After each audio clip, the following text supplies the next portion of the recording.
Selamat datang di channel pengangguran yang kerjanya setiap hari guling-guling gak karuan karena mikirin utang yang gak bisa terbayar. Mudah-mudahan dengan dibuatnya channel ini akan membuat perubahan. Masih bersama saya, Si Otong dari Gua Hantu. Kali ini akan merangkum sebuah film yang akan membuat hati dan pikiran kalian campur aduk kayak nasi pecel. Oke guys, daripada gua curhat gak karuan malah buat kalian heran, dan langsung saja masuk. Saya sendiri tidak membayangkan kalau ini beneran ada di Indonesia. Untung ada di Korea. Ketika seorang dokter adalah vampir yang suka minum darah. Dan ini dia, Blood.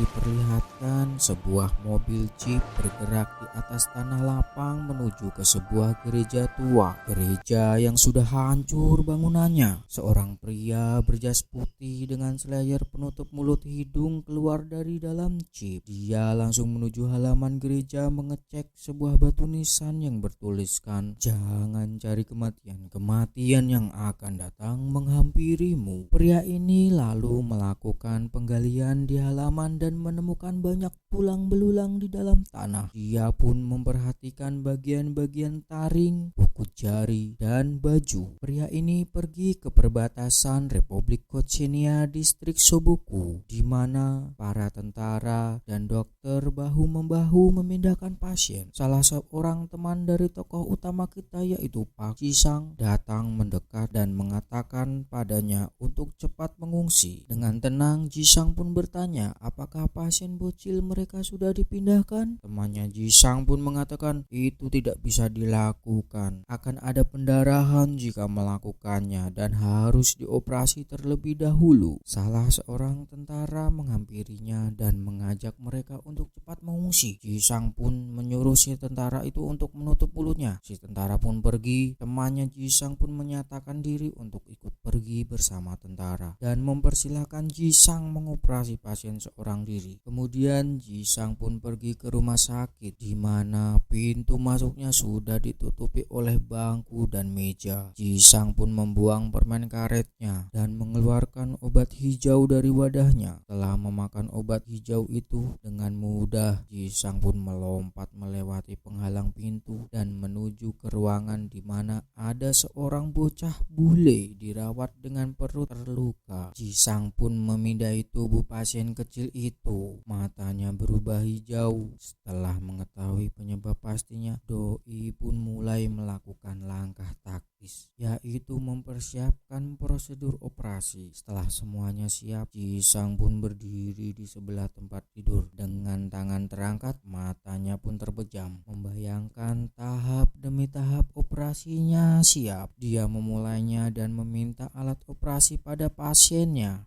pada asistennya. Ternyata dia pun lupa kalau hanya bekerja seorang diri. Kemudian dimulailah pembedahan. Di sisi lain, segerombolan pria bersenjata memasuki rumah sakit dari pintu lain. Siapa mereka? Tidak diketahui secara pasti. Mereka melihat Jisang keluar dari ruang operasi dengan membawa pasiennya. Para pria ini pun bertanya, "Siapa kau?" Jisang pun menjawab bahwa dirinya adalah seorang dokter relawan dari Universitas Munchen, Jerman. Dia minta para pria itu untuk memberinya jalan, atau segerombolan pria itu menjawabnya dengan muntahan peluru. Jisang pun mendorong tempat tidur pasien ke ruangannya lagi dan membiarkan punggungnya ditembaki. Kemudian Jisang pun terkapar. Tidak lama kemudian matanya terbuka menjadi hijau, kukunya memanjang, warna kulit wajahnya berubah memucat. Jisang pun bangkit dalam kubur, bangkit kembali menghadapi segerombolan pria bersenjata ini yang masih menembakinya. Dalam satu serangan kilat, dia pun bisa menghabisi mereka semuanya.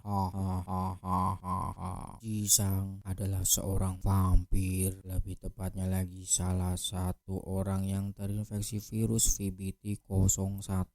Virus ini belum diketahui penyebabnya. Virus ini akan mengaktifkan telomerase yang mempengaruhi proses penuaan manusia. Akibatnya memungkinkan infeksi untuk hidup 300 kali lebih lama dengan kekuatan supranatural. Jika orang dewasa terinfeksi, penuaan mereka akan segera berhenti. Sedangkan jika seorang remaja yang terinfeksi, mereka akan berhenti penuaan setelah 5 atau 6 tahun dan membuat keadaan fisik mereka secara permanen. Seorang individu yang terinfeksi akan memiliki kemampuan fisik yang jauh melampaui seorang manusia. Mereka memiliki kemampuan untuk menyembuhkan diri sendiri. Namun, sinar matahari selama fajar dan cahaya alami yang kuat bisa berakibat fatal. Mereka menderita haus darah yang menyiksa. Aku bukan manusia, aku sama sekali berbeda. Ada di antara hidup dan yang mati. Kemudian scenes berlanjut, seorang anak kecil mengetuk pintu rumah seseorang sambil mengatakan trick or treat. Seorang pria membukakan pintu dan memberikan banyak permen untuknya dan menyuruh anak kecil bernama Daniel itu untuk lekas pulang. Daniel pun pulang dan di luar pagar rumah Park, seorang pria bertudung menabraknya sehingga permen-permen Halloween yang sudah dikumpulkannya dari rumah ke rumah berantakan. Seorang pria bertudung lainnya menginjak permen-permen yang berserakan. Daniel hanya menatap kedua pria bertudung masuk ke rumah Park. Singkat cerita, Park ini adalah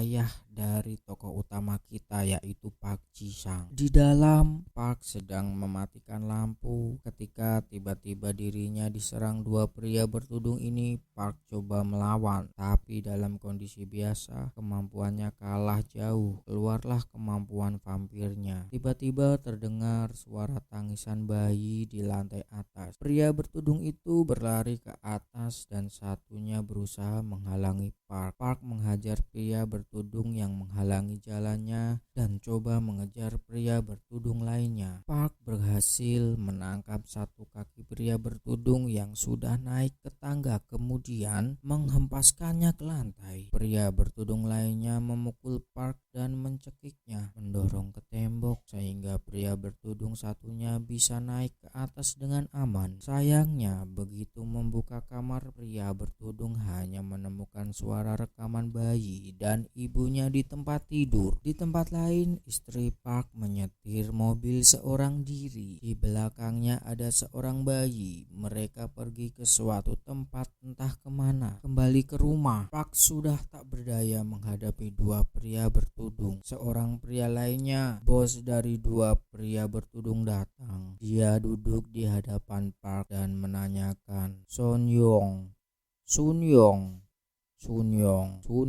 Dia duduk di hadapan Park dan menanyakan istrinya Park dan Jason. Park minta para bos untuk melepas istri dan anaknya. Kemudian scene berlanjut ketika Park Ji-sang beranjak dewasa. Di suatu hutan, Park Ji-sang berhasil menyelamatkan seorang gadis yang sedang diserang oleh segerombolan serigala. Dan kemudian Park Ji-sang pun menyelamatkan gadis ini. Disinilah terjadi kisah asmara antara Park Ji-sang dengan gadis kecil ini. Kemudian keesokan harinya, pria bertudung itu datang ke rumah Ji-sang dan kebetulan Ji-sang tidak ada di rumah, hanya ada ibu Ji-sang. Kemudian pria bertudung itu menyerang ibu Ji-sang dan pada akhirnya ibu Ji-sang tidak bisa melawannya. Akhirnya ibu Ji-sang meninggal di tangan pria bertudung tersebut karena takut akan terjadi penularan virus VBT01.